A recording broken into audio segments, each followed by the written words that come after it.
Sí, claro, a ver,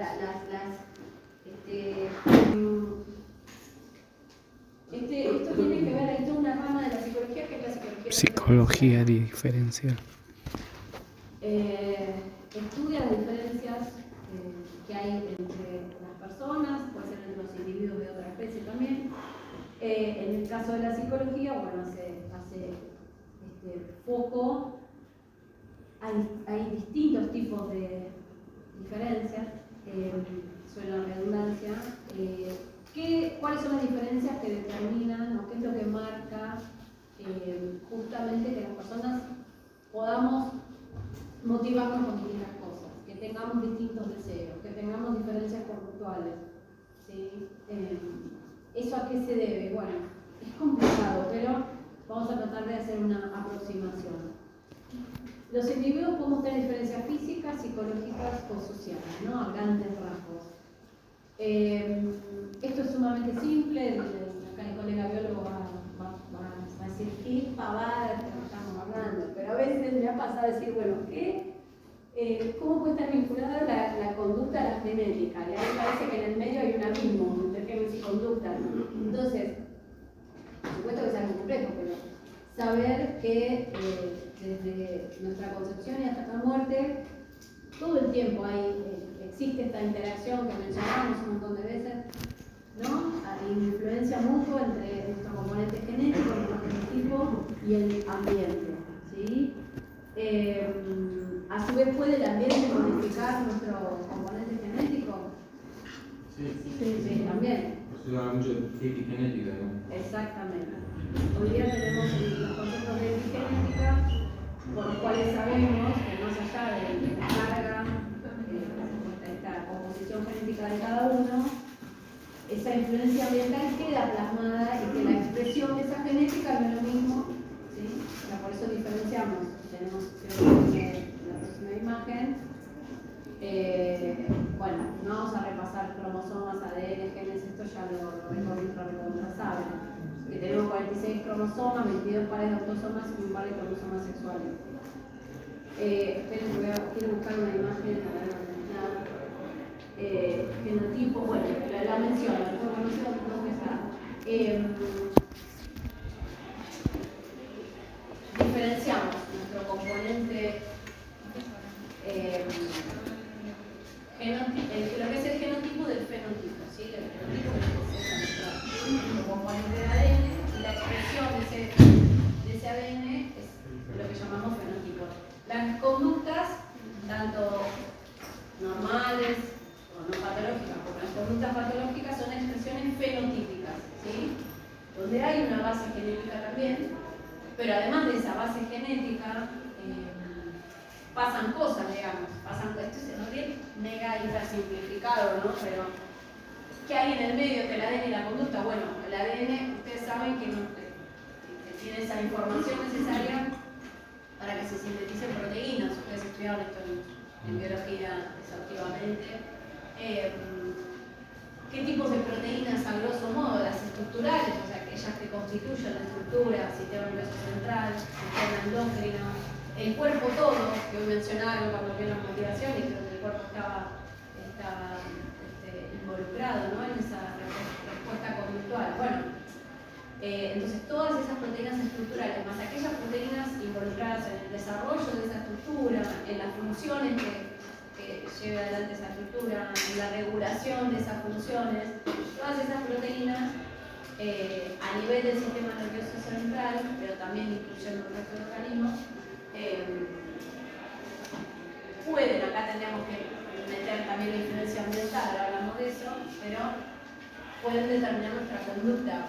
Ya digo que esto está muy simplificado, ¿no? Pero si hay alteración en el ADN o en alguna de estas proteínas estructurales, proteínas vinculadas al desarrollo, sobre todo aquellas vinculadas al funcionamiento del sistema endocrino, proteínas funcionales, proteínas regulatorias, alguna alteración en alguno de estos niveles puede manifestarse fenotípicamente como una alteración conductual, ¿sí? Entonces, hoy hablamos de motivación, bueno, la falta de motivación en alguien, por ende, la restricción de la conducta, o sea, la inhibición de la conducta de búsqueda de contacto con otras personas, la disminución de la libido, la pérdida de la búsqueda del contacto íntimo también, la pérdida de la conducta de alimentación suficiente, adecuada para mantener la homeostasis, la alteración de las conductas vinculadas al sueño. Esto puede tener que ver con alguna alteración en alguna de estas proteínas, en algunos de estos circuitos que regulan esa función, ¿sí? Entonces, como yo les decía hoy, por ejemplo, con farmacología o terapias de diversa índole, no solo guías farmacológicas, sino, no sé, terapia lumínica, si la depresión se debe a una desregulación vinculada a la estimulación lumínica o no sé, radiomagnetoterapia, algunas terapias que están autorizadas, que no son específicamente farmacológicas, pero sí son terapia física, pueden modificar la conducta terapéuticamente, digamos, en alguna disregulación. Ahora existe una técnica que se llama la estimulación magnética transcraniana, por ejemplo, que produce cambios en la estimulación transcraniana y eso mejora los perfiles neurales en los circuitos que regulan el estado anímico, por ejemplo. No sirve en todas las expresiones, pero en algunos casos puntuales es mejor. Bueno,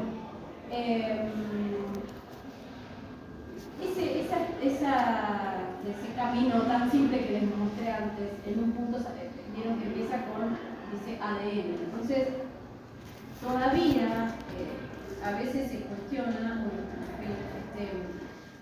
en algunos ámbitos se cuestiona,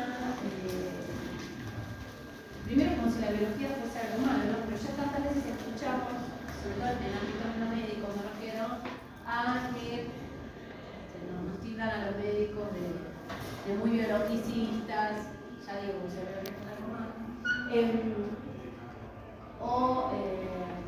¿no? Como que tenemos una miopía profesional y que vemos solamente aspectos vinculados a lo biológico. Bueno, a ver, esa es nuestra formación, así que no está mal, porque cada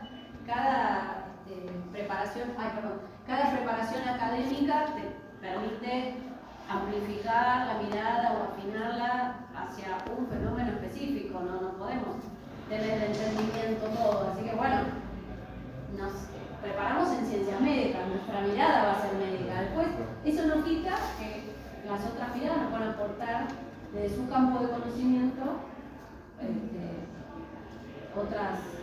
otros aspectos del fenómeno que observamos todos, y eso hace, por ejemplo, en un trabajo interdisciplinario, eso produce un mejor trabajo, porque vamos a, como ya digo, en un equipo, por ejemplo, de salud mental, incluye el médico o los médicos, porque tenemos no solo el psiquiatra, sino el médico clínico, como les planteaba el infectólogo, la médica ginecóloga, el endocrinólogo, y vamos a una especialidad. La pata médica, más el trabajador social, que va a trabajar en aspectos sociales del paciente, más los psicólogos, terapista ocupacional, acompañante terapéutico, puesta el musicoterapeuta, el danzaterapeuta, la profesora de arte, que trabaja con el paciente. Cada uno de su área va a aportar un saber y un saber hacer también, ¿no? Un saber y una propuesta terapéutica integral. Entonces, entre todos, vamos a brindar una mejor atención. Hoy día, por ejemplo, también en atención de las personas adultos mayores, la atención de los pacientes con Alzheimer, se me ocurre, también suele ser necesaria la atención interdisciplinaria. En pediatría también, imagínense la complejidad, no sé quiénes harán pediatría de este grupo, pero los pacientes pediátricos que ya de por sí la consulta, más allá de los síntomas que puedan tener los pacientes, pero la consulta la motiva un adulto, así que el adulto interpreta al niño, así que a la consulta llega el niño más el adulto que interpreta al niño, que a veces lo interpreta bien, a veces no, entonces es el adulto más el niño del entorno escolar, que muchas veces está presente, el servicio social, el servicio local, que es un representante de la justicia a nivel municipal, a nivel local, situaciones, por ejemplo, de violencia intrafamiliar. O sea, la complejidad de los casos hace que a veces somos muchos actores en una misma situación,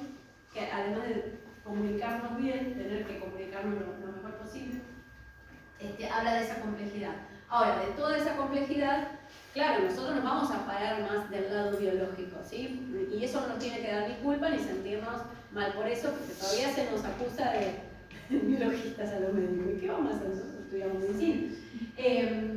Pero además, porque en esa secuencia tan simple que les mostré antes, vimos que antes de llegar al fenómeno conducta, a la expresión conductual, primero partimos del núcleo celular y del ADN. Entonces, no es que todo se explique con el ADN, como nos acusan a veces desde otra disciplina. Ustedes todo lo piensan desde la genética. La genética no lo es todo. Yo me formé en una facultad donde varios titulares decían en los teóricos, la genética es soberana. Y cada vez me convenzo más de eso, así como cada vez trabajo más en interdisciplina, en el campo, porque obviamente en el campo laboral uno trabaja en la interdisciplina y ya puedo ampliar mi mirada y tener en cuenta los factores psicológicos, sociales y demás, pero esto de que la genética es soberana no hay con qué darle, todavía nadie pudo refutar eso, es casi como la teoría de Darwin, o sea, sí, tiene que ver con eso, o sea, eso es una máxima que sigue siendo cierta, ¿sí? Bueno, dicho todo esto, entonces, incluso esto es aplicable también a los tratos. ¿Por qué, por ejemplo, hoy hablábamos de la depresión? ¿Y por qué ante un mismo cuadro diagnóstico un paciente va a responder mejor a un fármaco, esto ustedes después ya lo van a estudiar, y otro paciente no va a responder a ese fármaco, o va a responder de manera parcial? Esto tiene que ver con la idiosincrasia de cada paciente, que dónde está plasmada eso, dónde lo lee, está en su base genética, ¿sí? Y también lo vemos que si una persona responde bien a un fármaco y resuelve una situación de salud con un determinado fármaco, generalmente, si ese mismo paciente tiene una recidiva, suele responder a lo mismo, y si un familiar tiene un cuadro similar, suele responder a ese mismo fármaco, ¿sí? No quiere decir que les sirva para todos y que tengan exactamente el mismo cuadro, pero por esa base genética que los pacientes tienen, hasta esto se plasma en la farmacología, eso los farmacólogos lo estudian. Así que como parte del interrogatorio, nosotros siempre en la primera consulta preguntamos antecedentes familiares y hacemos, a veces dibujamos el árbol genealógico del paciente, con lo cual esa vieja práctica es útil, sino que también preguntamos si hay algún familiar que ha tenido en nuestra área problemas de salud mental, si han sido tratados y qué medicamentos utilizaron. Es un dato interesante, no quiere decir que uno vaya sí o sí a usar lo mismo, pero es un dato de interés porque tiene una base científica, digamos, esa información. Bueno, una de las máximas darwinianas es que ustedes lo leyeron seguramente, la evolución tiene lugar como resultado de la selección natural sobre la diversidad genética, ¿sí? ¿Y qué sería esto de la selección natural? Bueno, sabemos que no sé acá si nuestro compañero biólogo por ahí no puede dar una explicación mejor o más clara de esto, pero ya pasó por biología y química, así que lo saben. Ya lo saben todos a esto.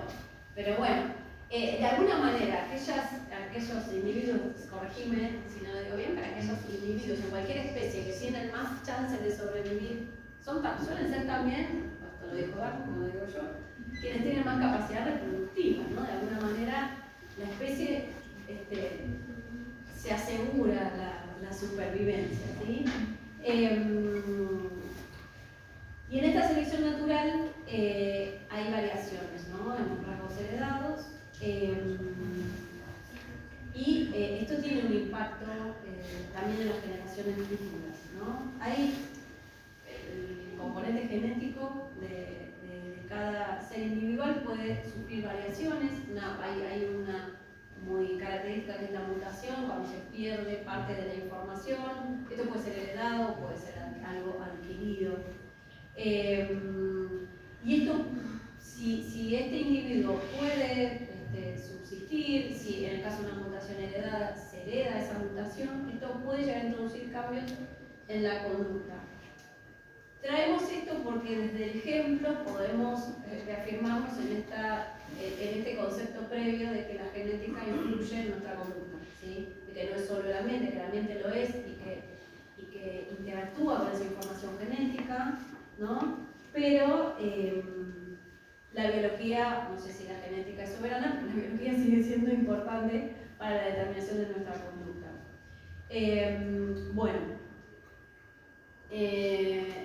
Vamos a hablar de un ejemplo particular. Pueden encontrar otros ejemplos en los libros de psicología, pero cuando entramos en esa discusión con las otras disciplinas de que si la genética es importante o no es importante para la determinación de la conducta, cuando nos quieren empujar hacia el concepto de que es solo la experiencia temprana, el aprendizaje, sí, eso cuenta, ¿sí? Por supuesto, cómo se ha dado el neurodesarrollo, pero nosotros podemos traer el ejemplo de la Corea de Huntington, simplemente esto, ustedes van a ver después la Corea en neurología, lo van a estudiar en detalle, pero es un ejemplo de que una mutación puntual puede introducir un cambio conductual importante. Les pregunto si alguno de ustedes sabe qué es la Corea de Huntington, o vieron hay un capítulo que me dijo un alumno una vez de Dr. House. Bueno, Dr. House está en alguna plataforma virtual, no la están pasando ahora en la tele, pero en una época fue una serie muy famosa y dice ella que hay un capítulo dedicado, no lo vi yo, por si lo quieren buscar. Bueno, es una enfermedad neurológica. Un trastorno neurodegenerativo. Está, exactamente, neurodegenerativo, claro.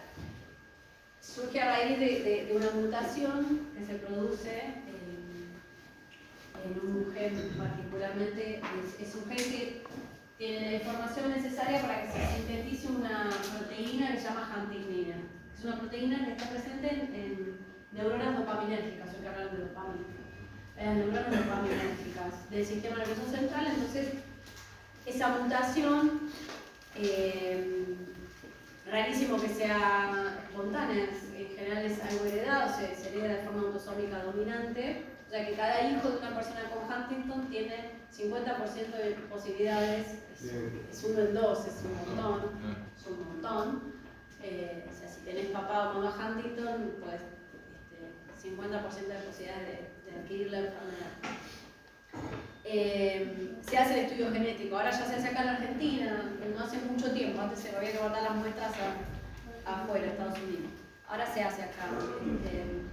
Bueno, en Capital, por ejemplo en La Plata, Ciudad Universitaria, todo, tenemos laboratorio de genética, pero hasta donde sé no se diagnostica acá, pero sí, acá se hace en el hospital de niños, el diagnóstico genético, se hace en el niño. Los adultos a Capital. Bueno, ¿qué pasa si vos heredás esta mutación? Empieza a haber, entre la segunda y la tercera década, empieza a haber expresiones, o sea, se empieza a manifestar fenotípicamente, digamos, la enfermedad. Las manifestaciones son principalmente neurológicas y también conductuales. ¿Cómo? Claro, exactamente. Puede haber alteraciones, lo primero que suele aparecer son alteraciones motrices, ¿no? Es por lo que se suele hacer la consulta. Pero vienen simultáneamente acompañadas de alteraciones neurocognitivas, ¿sí? Entonces, ¿cómo son primero las manifestaciones motoras? Los pacientes tienen, al contrario del Parkinson, por eso algunos hablan de como es la otra cara de la moneda del Parkinson, vieron que por ahí el Parkinson es más común y deben haber visto a alguien con Parkinson o con algún parkinsonismo farmacológico. En el Parkinson hay un aumento del tono muscular y los movimientos que se producen son movimientos cortos, repetitivos, de alta frecuencia, alrededor de un eje, bueno, no van a quedar ahora. Por ejemplo, como el aleteo de las manos, ¿no? Así, alrededor de un eje, son movimientos cortitos, rítmicos, rápidos y hay un tono aumentado. En la Corea de Huntington es al revés, hay una hipotonía muscular, esto permite que los movimientos sean más amplios, son como sacudidas. Si tienen la oportunidad, busquen algún videíto en YouTube, que van a ver seguramente. suele empezar en el miembro superior, los pacientes empiezan a mover los pulgares, mover los dedos de una manera rara que a veces se asocia a un tic, al principio como el diagnóstico es medio vago, hasta que se instala, se empiezan a mover, o sea, va ganando grupos musculares el cuadro, entonces se empiezan a mover brazos, se puede mover la cabeza, el tronco. Estos movimientos vienen acompañados de una incoordinación motora, una ataxia que es creciente y se va a ir sumando ese deterioro cognitivo, o sea que alteraciones de la memoria, como decía acá el compañero de ustedes, puede haber fallas atencionales y se puede acompañar, y acá es donde entramos nosotros en acción, de alteraciones del estado anímico, o sea, depresiones es lo más común, también síntomas psicóticos. Pueden ser depresiones psicóticas o episodios psicóticos, o sea, manifestaciones conductuales muchas, como ven a punto de partida de una mutación. De lo conductual, desde síntomas psicóticos, sobre todo paranoias, alucinaciones, el deterioro cognitivo puede llevar a un cuadro de demencia o no. Está descrita la demencia por Huntington. Son personas que suelen tener una alta impulsividad a medida que avanza la enfermedad, y esa sumatoria de impulsividad y la baja rápida, cuando el estado está avanzado, la baja rápida de neuronas dopaminérgicas en los circuitos neuronales que regulan el movimiento, que regulan el estado anímico, además de la falta también de motivación, hace que las depresiones sean de presentación muy aguda. Uno sospecha, generalmente cuando alguien tiene Huntington se ve el cuadro motor, ¿no? También. Pero en esas depresiones son de presentación rápida, aguda, con intentos muchas veces de suicidio graves. Recuerdo una en el hospital, yo vi varias veces, recuerdo una paciente que intentó quemarse, suicidarse a lo bonzo, quemarse, pero lo que a mí más me había llamado la atención fue que era una persona que en su ámbito era una persona un tanto conocida en algún ámbito, o sea, no famosa de la tele, pero que en cierto ámbito era reconocida y la querían mucho en su barrio, tenía buen vínculo con toda, una persona sociable, agradable, antes del desarrollo de la enfermedad. Y se transforma, de pronto, en la primera internación llega con patrullero al hospital porque se había, lo cuento esto, ya falleció, la persona ya falleció.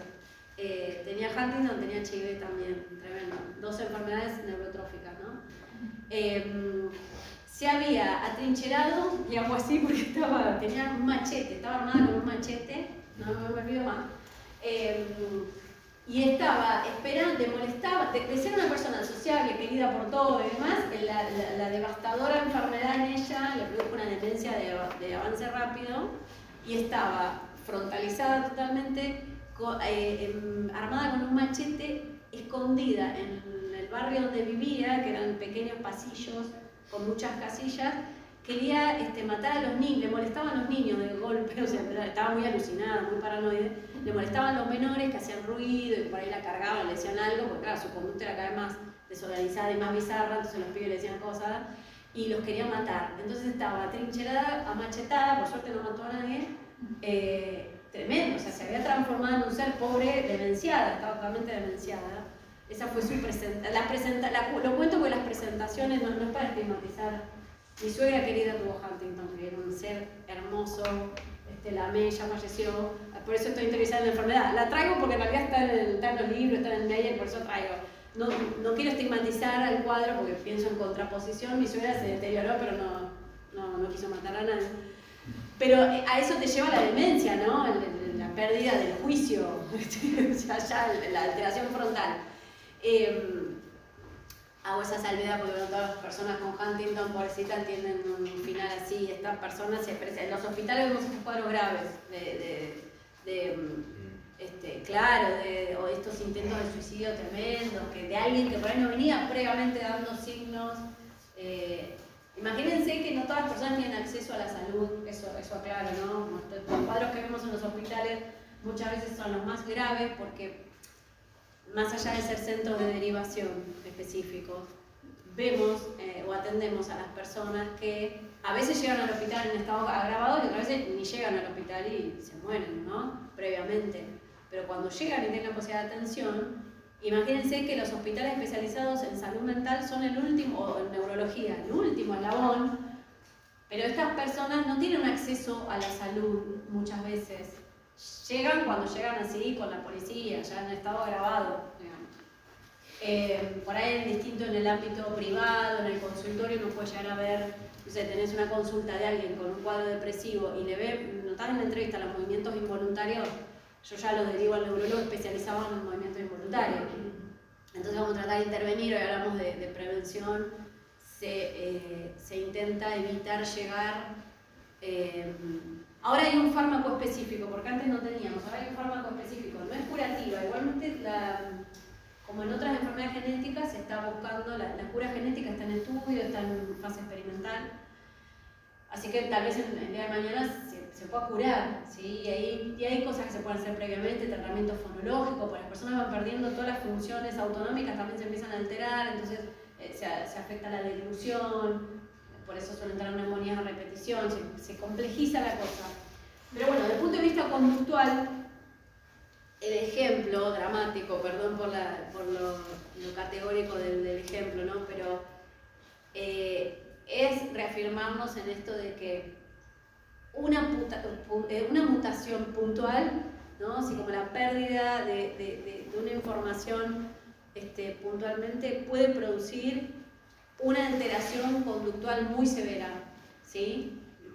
Entonces, es un ejemplo más que suficiente, podemos dar otros, para saber que la biología y particularmente nuestra genética influye en nuestro comportamiento, ¿no? Digo, porque al momento de charlar con quienes nos discutan esto y nos digan, no, pero usted lo reduce todo a lo genético. No lo reduzco, pero es categórico lo genético. Vamos a lo más habitual. Lo más habitual, a nivel conductual, todo tipo de conductas, las normales y las que no son normales. Bueno, ahora esto se los digo y ahora seguramente lo vamos a encontrar el concepto ahí. La mayoría de las conductas son poligénicamente determinadas, o sea, no hay un solo gen que las determine, sino que son... ¿Chicas quieren comentar algo o...? No, se cayó la voz, yo antes y ahora. No, está bien. Levantala, si querés. Sí, las conductas, este es el ejemplo justo casi de lo que no es usual, pero las conductas, todas nuestras conductas, están determinadas por grupos o familias de genes, no por un gen único. O sea, no hay un gen que regule el estado de ánimo, ¿sí? Un gen que regule nuestra agresividad o nuestra impulsividad. No hay un gen que regule nuestra capacidad de razonamiento. O sea, en realidad son agrupaciones o familias de genes, le llamamos, que regulan diversos aspectos de las funciones emocionales o afectivas, de nuestros aspectos cognitivos, de nuestra motivación, de nuestra voluntad.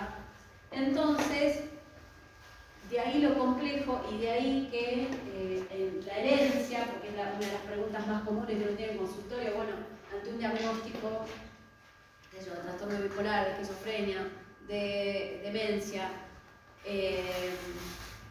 los padres, los que son padres y madres nos preguntan si sus hijos van a heredar, los hijos ante un diagnóstico de padres nos preguntan lo mismo. Si en grupos de hermanos se diagnostica a alguien, nos pregunta el resto, yo también lo voy a tener. Está bien, es lógico que se pregunte eso. ¿Para qué? Para anticiparse, ¿no? Para saber cómo prevenir, qué se puede hacer tempranamente. Entonces, no es tan simple, ¿no? Hay estadísticas, ¿no? de qué porcentaje se heredan los trastornos mentales. No podemos saber cada persona, sacar una cuenta, hacer un cálculo y decir, bueno, vos tenés tantas chances. Sabemos a nivel general, poblacional, por supuesto a mayor proximidad genética, más posibilidades, pero esto depende del trastorno. Ahora, lo complejo es que como son familias de genes que regulan cada función, uno en esta combinación única que se produce en la concepción, podemos heredar parte de una genética que nos predisponga, por ejemplo, la esquizofrenia, el trastorno bipolar. No necesariamente todo, yo heredo toda esa información, yo heredo y en esa recombinación entre padre y madre puedo heredar algún gen que sea categórico para que se desarrolle la enfermedad, o puedo en esa herencia adquirir información que me dé algún trastorno vinculado o algún trastorno que sea, esto lo van a ver también en psiquiatría, pero algún trastorno que sea del espectro de síntomas, pero no necesariamente esa enfermedad. Por ejemplo, puedo en mi herencia, si tengo genética en mi familia de trastorno bipolar, puedo tener trastorno bipolar, pero también puedo tener algo no tan categórico como un trastorno bipolar 1, pero puedo tener depresiones recurrentes, o menos que eso, puedo tener algún episodio aislado de depresión, o menos que eso puedo tener una ciclotimia o una personalidad hipertímica, lo cual no es ser bipolar, pero son trastornos que están dentro del espectro, ¿sí? Están producidos por esa misma familia de genes que regulan mi estado anímico, ¿sí? Entonces, en esa recombinación y en esa herencia que azarosamente me toca, puedo recibir como los genes que son categóricos para hacer el trastorno 1 y desencadenar, desarrollarlo también, o puedo adquirir información en ese momento para tener una predisposición, por ejemplo, una personalidad hipertímica o a una ciclotimia, pero no llego a lo largo de la vida a desarrollar por ahí el trastorno bien característico, ¿no? No sé, espero que me haberse hecho mucho lío. Bueno, entonces, adelanto, esto es muy simple, ya lo saben todos. Ay, me estoy yendo para atrás, por razón.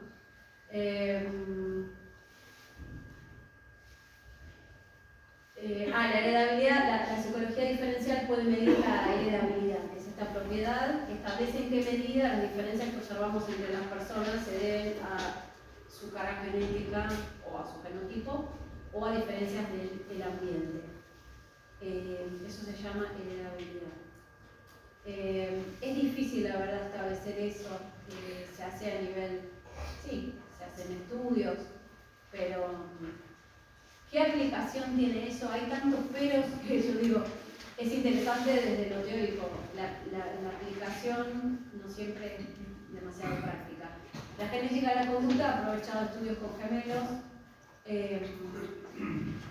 porque bueno, sabemos los gemelos univitelinos tienen la misma información genética, mismo genotipo, pero sobre todo en los casos de gemelos que han sido separados al nacer. Justo en Netflix hay hay un documental de unos gemelos, dos pares de gemelos que fueron separados. Claro, criados en distintos ambientes, ahí se han hecho estudios. El equipo de Fleming, por ahí Fleming lo mencionaron en los seminarios, es un genetista de la conducta que hace años viene estudiando en Inglaterra a gemelos, algunos que han sido criados juntos y otros separados al nacer. Se les vienen haciendo seguimientos con test de inteligencia, de personalidad, test de aptitudes. Bueno, y se viene tratando de hacer una aproximación de qué aspectos de la conducta tienen más carga ambiental y qué aspectos tienen más carga genética. Todo eso pensado, más allá del interés científico, pensado en la aplicación práctica que eso pueda tener en los tratamientos, ¿no? En el teórico también nos había presentado un caso de unos gemelos que habían sido separados al nacer y que después se conocieron y los dos eran bomberos. ¡Ay! Espectacular. ¿Alguno de ustedes tiene gemelos o gemelas? ¿Se lo quieren compartir? ¿No? Yo soy gemela. ¿Sí? Pero no somos nada iguales. Nada que ver. O sea, físicamente sí, pero Personalidad no, distinta. No estudia medicina. No. Yo tenía dos compañeras gemelas idénticas, me acuerdo, que eran iguales, cursaron juntas toda la carrera. No las vi más después, pero rendían final del mismo día, estuvieron juntas, era impresionante porque venían, te juro, pero vestidas igual. No, nosotros le tenemos rechazo a eso. Igual y eso es como. No, venían a cursar, me acuerdo las dos, no no sé, tenía una en la carpetita así y la otra tenía así. Bueno, chicas, igual. Y eran un espejo, rindieron toda la carrera juntas y bueno, no sé si habrán dedicado lo mismo, pero supongo que sí, no sé, no la misma. No la vi nunca. Bueno, a esto iba. Entonces, la mayoría de los rasgos comportamentales complejos son poligénicos, ¿sí? Entonces, esquizofrenia y trastorno bipolar, de común que nos preguntan, no tan común en la población, fíjense la incidencia es del 1% de la población general. Ahora, para hermanos bicigotos aumenta al 10%, ¿sí? Es un montón, aumenta 10 veces la posibilidad, si uno tiene el diagnóstico, a que el otro lo pueda tener. Sí, los gemelos son monocigotos, o sea, a mayor similitud, y en este caso, al ser idénticos genéticamente, lo mismo si se crían por separado, acá ya el ambiente no influye, aumenta la incidencia del 1%, esto según los estudios Pisoplomi, ¿no? Del 1%, podemos llegar a un 30% o incluso hasta un 50% de posibilidades de que diagnosticando a uno de ellos o de ellas, su hermano o hermana tenga la enfermedad. Aumenta 50 veces en comparación, la incidencia en comparación con la población general, si tenemos la genética en uno de ellos, ¿sí? Esto es un montón. Entonces, estas son las cifras que tenemos cuando alguien nos pregunta en consulta. La cifra va a tener que venir acompañada de una explicación y de tranquilidad, de tratar, no sé, cada uno verá cómo se desempeña en eso, pero tratar siempre de tranquilizar y de acompañar, ¿no? Nuestra función es acompañar. No podemos modificar la genética de nuestros pacientes. Entonces, tratemos de no ser desesperanzadores y decir, bueno, tempranamente, ¿qué podemos hacer? ¿No? Mejorar la calidad de vida que dijimos hoy, tratar de reducir los estresores ambientales, estar atentos a diagnósticos tempranos, estamos hablando de personas de corta edad, entonces estar atentos. Si yo hago un diagnóstico en una persona adolescente que tiene un gemelo, por ejemplo, bueno, estemos atentos, le diría a los padres, a la conducta de su hermano o de su hermana. Se pueden hacer, no hay, podemos pescar tempranamente, sobre todo se me ocurre esto, que pueda la persona ser periódicamente, no solo acompañada, sino evaluada, bueno, tratar de evitar los desencadenamientos si es que estuviesen ya marcados o predestinados genéticamente a hacerlo. ¿El trastorno bipolar cómo se define? O sea, bueno, porque, o sea, que tiene es un trastorno de estado de ánimo. Estado de ánimo. Claro, donde hay una inestabilidad anímica tal que existe la posibilidad. Hay distintos tipos de trastorno bipolar, ¿sí? Pero el único que yo mencionaba hoy, la persona puede, por disregulación de su estado anímico, cursar por periodos de manía, que es una exaltación del estado anímico, que implica una alteración conductual importante. Puede haber periodos de eutimia, sin alteración, y el polo opuesto, que es la depresión. La depresión que puede ser una depresión profunda, melancólica. Entonces la persona tiene esa dificultad para regular su estado anímico. Entonces, se puede estabilizar, hay tratamientos efectivos hoy día.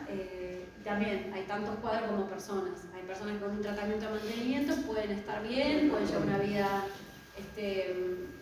social, laboral, óptima, y otras personas no. Porque eso hace unos años, o sea, 30, 40 años atrás, no se hablaba de trastorno bipolar, sí, se les daba otros nombres, por ahí se le da el nombre de enfermedad maníaco-depresiva, o psicosis maníaco-depresiva. Sí, incluso es un cuadro de la psiquiatría clásica, digamos, los estados maníacos, lo mismo que los estados melancólicos, esas depresiones profundas melancólicas, fueron descritas por los clásicos, siglos atrás, pero se fue cambiando la denominación. Y después se amplió al concepto de espectros, que hoy día está para muchos trastornos mentales, donde está este cuadro que es el categórico, el cuadro clásico, digamos, y después hay otros trastornos, por ejemplo, Hay personas con el trastorno bipolar 2 que no hacen manía, sino hacen hipomanía, que son cuadros menos graves, donde hay un aceleramiento del pensamiento, del ánimo, todo, un aumento del ánimo, pero no llega al estado psicótico, digamos. Después están los bipolares inducidos por antidepresivos. Hay personas que tienen esta genética, no lo sabemos, y le damos un antidepresivo y se switchean, lo que se llama, hacen un estado hipomaníaco o maníaco inducido por el antidepresivo. Son los pacientes que no pueden usar antidepresivos y donde usamos otro tipo de medicación para regular el ánimo, porque alguien que sin antecedentes farmacológicos y por ahí sin saber su antecedente genético puede ser bipolar sin saberlo. Entonces nos enteramos cuando le damos el antidepresivo y los pacientes son estos pacientes que en una semana están fenómenos, así que raro. Y si le dejas la medicación en 15 días lo tenés por ahí para arriba. Para arriba muy mucho, no salir de la depresión, sino estar como ya en un estado de exaltación emocional. Y con el trastorno límite de la personalidad. Claro, mirá, se puede confundir, a veces hay personas que lo usan indistintamente por el trastorno límite. Ese es un trastorno de la personalidad, pero que se caracteriza por inestabilidad emocional. Entonces, como la persona tiene estados cambiantes, emocionales cambiantes, se puede llegar a confundir. De hecho, también hay personas que tienen ambos trastornos, pero bueno, es como ahí eso puede suceder. Pero ahí la problemática está no en la regulación del estado de ánimo, sino en la estructura de la personalidad. Tiene tratamiento también. La buena noticia es que unos y otros pueden estabilizarse, se pueden tratar y se pueden estabilizar. Digo, para no generarles una preocupación o claro. Hoy día hay muchos recursos terapéuticos, tanto farmacológicos, varios, con menos efectos colaterales que eran de los tratamientos de antes, que por ahí eran los primeros psicofármacos que hubo, eran recursos que ayudaban, pero también dañaban bastante la salud general. Y hay recursos terapéuticos específicos. En el caso de los trastornos de personalidad, hay terapias específicas para trastornos de personalidad que son muy buenas. La dialéctico-comportamental, el cognitivo-conductual, funcionan súper bien. Y medicamentos que ayudan a regular la crisis de ira, digamos, que suelen tener estas personas, mucha inestabilidad emocional. A veces hay episodios de impulsividad, de autoagresiones, bueno. ¿Eso en el electroencefalograma se puede ver, no? No, puede ser totalmente normal. Claro. No. Bueno, entonces, estos trastornos ustedes los van a estudiar después en psiquiatría, ya es súper interesante, la verdad que ojalá se dediquen a la salud mental, algunos de ustedes, necesitamos más psiquiatras, es una especialidad con cada vez hay más demanda, les digo, ya que estamos, voy a sembrar la semilla, hay mucha demanda a nivel poblacional, de servicios de salud mental, tanto públicos como privados, hoy día están saturados, o sea, no hay turnos. De hecho, hoy día vos querés en público o privado un turno, si tenés un problema, vayan a la guardia, porque ojalá no lo tengan, pero turnos para el año que viene, o sea, es impresionante el nivel de demanda que hay, por lo que hablamos hoy, suponemos que por cómo se está viviendo. Después, particularmente en esta época, ya en septiembre, octubre, noviembre, es el pico de ingresos en todos los servicios de salud mental por trastorno bipolar, suele haber como más desestabilizaciones. Llegando a fin de año, vamos viendo muchos ingresos por intentos de autoeliminación, aproximándose el fin de año es tremendo. Bueno, consumo de sustancias es lo que más estamos viendo. Pero la clínica, realmente cada uno lo que le guste, pero la clínica de los trastornos psiquiátricos es sumamente interesante y ya les digo, hoy día hay recursos buenos, o sea que las personas con estos diagnósticos pueden estabilizarse, cada caso en particular, ¿no? Pero se pueden estabilizar, pueden tener una buena calidad de vida, pueden trabajar, pueden estudiar, pueden tener una vida de relación. No quiero vender espejitos de colores, pero hoy día un diagnóstico en salud mental no es un destino, no es una sentencia, ¿sí? Esto aprovecho a decir que ustedes van a ver psiquiatría, pero dentro de muchos años, no es una sentencia, ¿sí? Entonces, así como yo decía, no nos compremos soluciones rápidas con pseudo psicología, con estas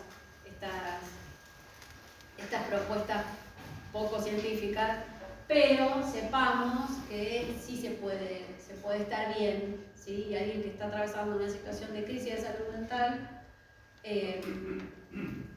abordando adecuadamente esa crisis, haciendo una consulta temprana, evita no solo las complicaciones, sino que se puede restablecer. Tal vez sí nos falta lo que se hace en el recurso, ¿no? El recurso, no sé, yo le pregunto a los alumnos muchas veces, no sé si ustedes han preguntado en sanidad de la universidad, ustedes por ser estudiantes universitarios, tienen la posibilidad, aprendo a sembrar esa semilla también, de hacer una consulta, bueno, no solo en el ámbito público de salud, sino en caso de necesitarlo y quien no tenga mutual, sino también en sanidad de la universidad, que tiene un equipo de salud mental, incluso hay asistencia psicológica para los estudiantes. Me han dicho en varias cursadas que también las agendas ahí estaban medio completas, que algunos de los chicos y chicas me han intentado sacar turno y no sé cómo vendrán ahora, no he preguntado yo, pero que había como lista de espera, había que esperar un poco, pero bueno, si lo necesitan y se tienen que anotar, se anotan, en algún momento les va a llegar el turno, ¿sí? ¿Qué más?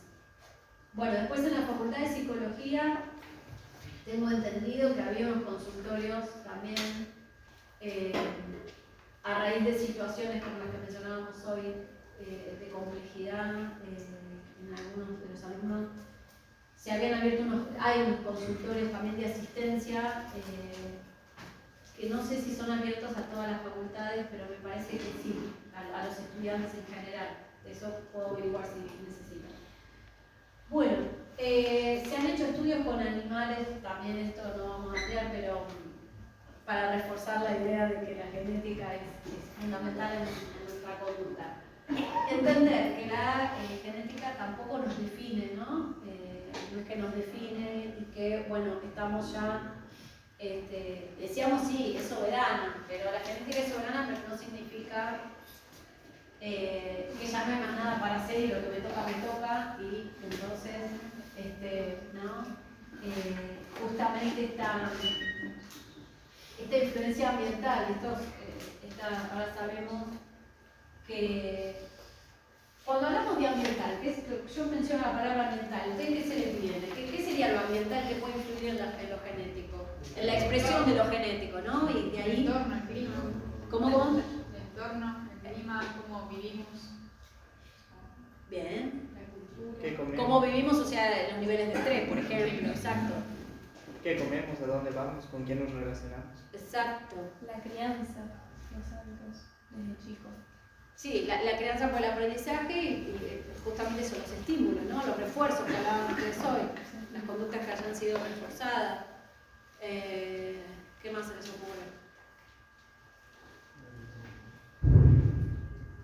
¿No? Trueno, bombas. Eso. Claro, hablando hoy, por ejemplo, de, no sé si mencioné el trauma, pero el estrés dijimos, el estrés. Y escucho una bomba, perdón, que siempre con los datos tétricos. Si yo tengo, bueno, todos somos vulnerables al estrés desde ya, ¿no? Pero si yo tengo alguna predisposición a hacer alguno de estos trastornos que mencionamos hoy, pero tengo una vida tal vez tranquila, sin estrés, demasiados estresores, con un entorno continente, no quiere decir esto que, bueno, hoy hablábamos de, no sé, esquizofrenia, trastorno bipolar, que son diagnósticos categóricos y si hay una carga genética alta, tal vez no podemos evitar la expresión de eso, pero sí la forma en la que eso se va a expresar, ¿no? O el desencadenamiento temprano de estos cuadros en un entorno favorecedor, estimulante y ya digo incontinente, puede ser que esto se exprese de una manera menos dramática. Ahora, si esta misma persona tiene un evento estresor importante, disruptivo, ¿no? Como puede ser no sé, vivenciar una catástrofe natural, sufrir situaciones de abuso o de maltrato sistemático, muy probablemente la expresión de esa enfermedad sea más temprana, ¿sí? O sea más dramática en su gravedad, ¿sí? Lo mismo que el consumo temprano. Si hay un consumo temprano de sustancias, bueno, probablemente esas enfermedades se expresen antes del tiempo para el cual genéticamente estaban programadas a expresarse, ¿sí? Entonces se va adelantando, vamos viendo la expresión más temprana de algunos cuadros por efecto del consumo de sustancias. Bueno, cuando hablamos de ambiente, hoy hablamos de enfermedades de transmisión sexual, todas las infecciones, traumas no solo psicológicos, sino trauma físico, todo aquello que aumente nuestra vulnerabilidad psicológica y física modifica la expresión genética, ¿sí? Bien. Bueno, creo que estamos con esto. Estos son estudios que tienen sí, vinculados a cómo se regula el sueño, bueno, en la hoja de la fruta, no es una especie nuestra, pero es como para hacer, para inferir algunas cuestiones en nuestra especie. Bueno, hay una frase que está en el libro de Bess, que la natura hace posible la nurtura, por eso decíamos que la genética era soberana, sin dejar de ver que la mente modela y reacciona a aquello a lo que la naturaleza nos predispone, ¿no? Bueno, rápido repaso. Tenemos un ratito, no sé si el grupo que sigue sabe, ¿no? Que le toca actitudes sociales y sobre todo haciendo también la agresividad. Profe, ¿te puedo hacer una pregunta? Sí.